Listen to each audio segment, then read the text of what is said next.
Hello YouTube, welcome back to the channel. This is Finance World here again, just bringing you a third part to the tutorial on how to build your own risk management sheet. Today we are going to look at the hot topic of cryptocurrencies. Now I've had requests saying that we should see live cryptocurrency pricing to add to our portfolio. So today we're going to use and leverage off a API from CryptoFinance. So let's start by opening the sheet first, so you can see this has been the same since the stock and FX update, and we will then use this particular one. I use CryptoFinance AI, and we're just going to follow the instructions here on how to install. So first we follow the instructions to our Google Sheet, and we're going to check on the script editor here, tools and script editor. And then we are going to open this sheet. So we're going to copy all of this. So if you're on Windows, use Control A. If you're on Mac, you're going to use Command A and then do Control C if you're on Windows and Command C if you're on Mac. And then here you're going to do the same, but now we are going to overwrite all this. So Control A or Command A to select all, and then Control V to paste over this. Okay, and then what we'll do is, just to make sure we're following the instructions, we're going to File, save this, and then name it as CryptoFinance, and then close that script editor.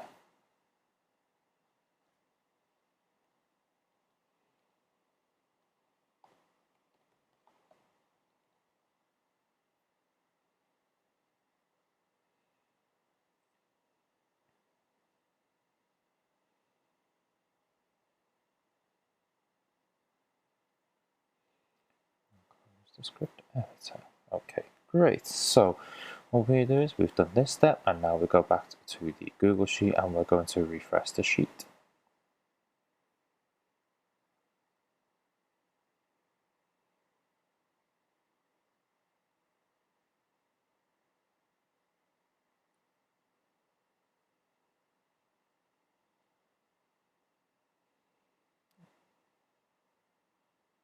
Okay, you see that's loaded the API here, CryptoFinance.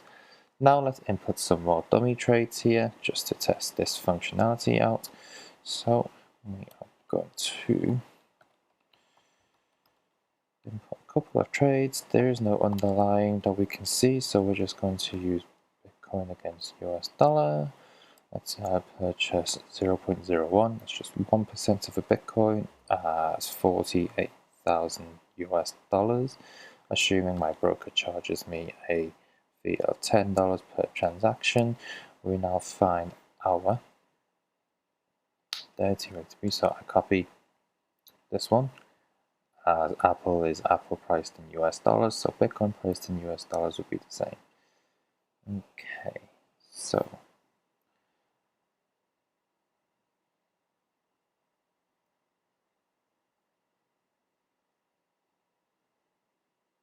okay, so you should always have a look to see if you've done this correct, and then you can do this, and you can see how much you have paid for your cryptocurrency.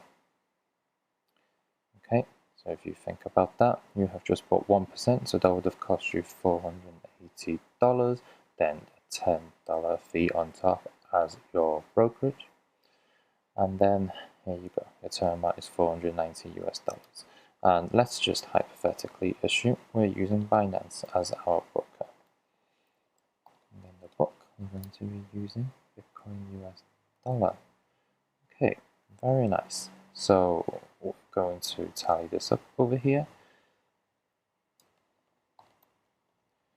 Okay, so this part should be identical. And then this bit, we can input our own name, as we're going to do that. And then the term amount should be identical as well. Okay, nothing too difficult here, I hope. Okay, for the current price, you'll see Google price actually doesn't work to get you cryptocurrencies. We are now going to use this CryptoFinance function. Okay, so use CryptoFinance. Okay, With the CryptoFinance API, we have to select the broker we wish to use. In this case, I've selected Binance. It's not a broker that I am personally recommending. It's just the one that has a lot of currencies, cryptocurrencies listed on there that we can pro prices for the purpose of this tutorial. You can feel free to use Coinbase or Kraken or whichever other cryptocurrency broker you wish to use.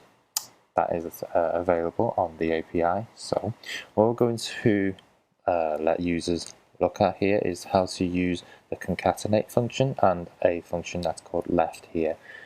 So we're going to build a little bit of complexity here just to get the users to learn a bit more about different spreadsheet functions and how this will help you automate it for new and future cryptocurrencies you wish to trade.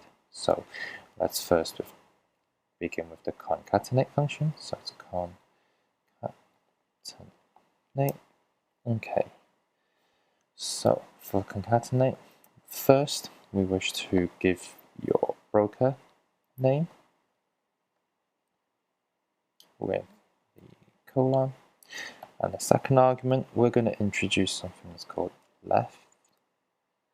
Why? Because we wish to just pull Bitcoin here, so we only wish to retrieve the first 3 characters from the string that we have in our book, and then we are going to use USD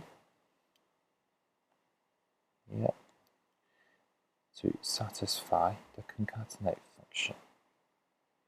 Okay, yes, you can actually use the write function and call USD as well. At the moment, I've just chosen to write this in string, and we will then go ahead to retrieve the price. I believe the argument likes it like this.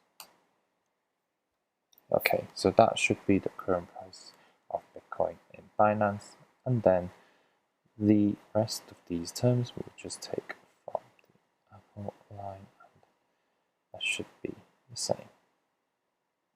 Right.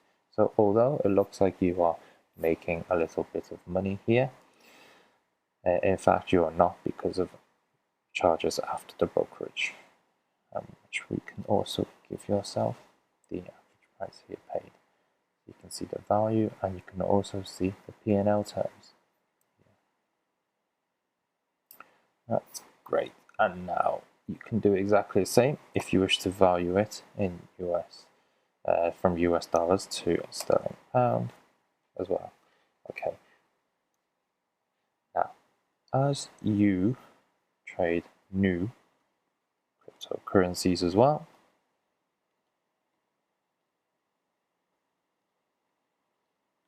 let's assume you trade some Ethereum and you buy 0.5 Ethereum at 1,500.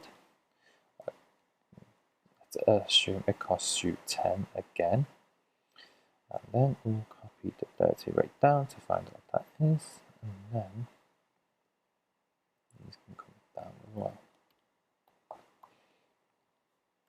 Okay, let's build this new position. Now, if we copy this part, we should expect this to pull in everything except for the book, as this was a manual type. And that is now what this is just updated to do, as Binance already has Ethereum priced in dollars for you. So we can now look at this and say, okay, this Ethereum position that you have bought now is now making you a little bit of money based on Binance's price here. If you wish to automate this, you could also do that.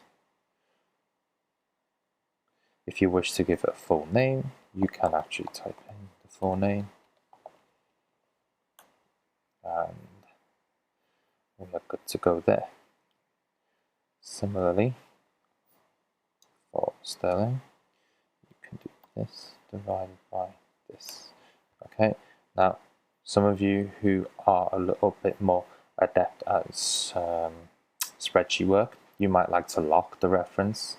In this case, you fix this with 2 US dollar signs, which means that when you copy and paste this, that sterling cell here will always remain fixed, given that this will never change, for example. And if you have left your currency list to the side, you can always fix it over here, just in case you ever remove the position line over here. Alright, so let's just do another example, just to make sure we know. We already know the top 2 coins work, so let's give it one that's not as big, such as Cardano. I believe this one's called Cardano, and let's assume you buy 1,000 at $1.1, cost of 10. Do this, and this is now this. So the trick is, as well, as long as you know what the 3-letter ISO code is within your broker, this should always work. We'll demonstrate this again. And now I'm going to include the P&L for in sterling terms. Oh, great. Now let's just rename this.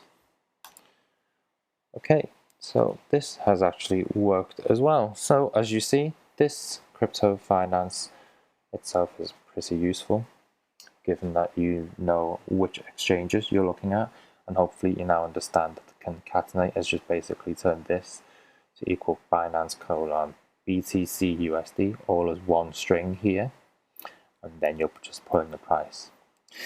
Now, what we can also do is we can make a refresh button here. What this does is, according to the CryptoFinance app, and it is easy to just make a refresh button, so let us just make one up here. Okay, and we're going to insert a text box. Great. Now, it requires for this cell to be referenced as the 4th argument. So the 3rd argument, we're going to make it blank, and in the 4th argument, we're going to refer to this checkbox, and we're going to fix this checkbox. Okay, and then we can then copy and paste this down as we've fixed the checkbox, so that you can see that this is always referring to M1. Now, according to the CryptoFinance API, every time this button is checked, it will update, and when it's unchecked, it will update as well. So this is pretty handy for if you are viewing this position sheet on your mobile phone whilst you're on the go, and you just want to see, okay, what does it look like right now? And you can just tap this button and that should load, and if you just tap this button, it should load as well. Okay, and that is it for today's tutorial. It should be nice and short and sweet, and hopefully you guys are enjoying the tutorial I'm making, just to help broaden your skill set in terms of making spreadsheets and trying to make these spreadsheets robust. And next time we'll talk about what happens when we close these positions, and then we'll see how we can tidy up the position sheet so you're not going to show errors, and then we'll take care of that. If you've liked this video, please like and subscribe and leave a comment down below. Thank you very much for viewing, and have a good day ahead.